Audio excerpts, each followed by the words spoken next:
On the 2nd of October 1187 AD, the ancient city of Jerusalem finally breathed again.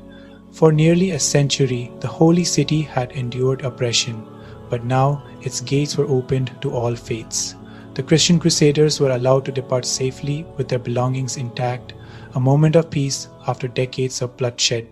88 years earlier, on the 15th of June 1099 AD, the Crusader knights had stormed into Jerusalem, committing a heartless massacre of the local population.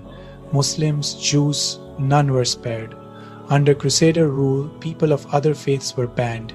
Muslim and Jewish holy sites were desecrated or converted into churches, but in 1187, when Jerusalem was retaken, the Muslim army under the leadership of the noble Din Al Ayyubi left all churches untouched and immediately set to work restoring the Al-Aqsa Mosque and the Dome of the Rock.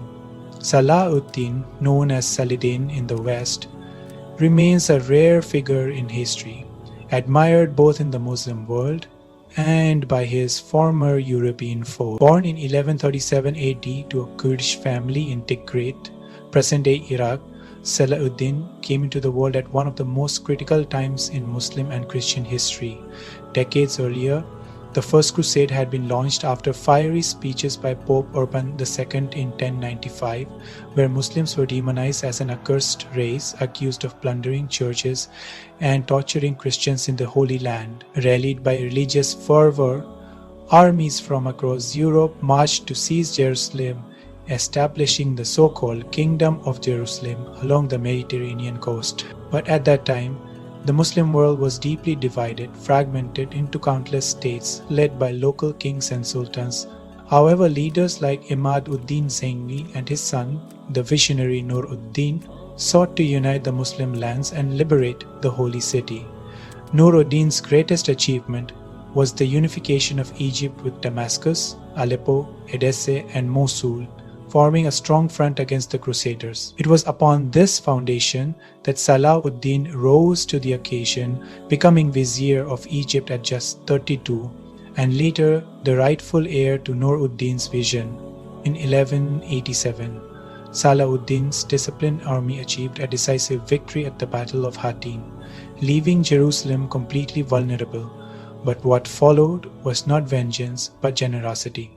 Unlike the bloodshed of 1099, Salah-ud-Din allowed Christians to leave safely, only asking for a small ransom, and even those unable to pay were set free. His soldiers were stationed throughout the city, not to plunder but to protect.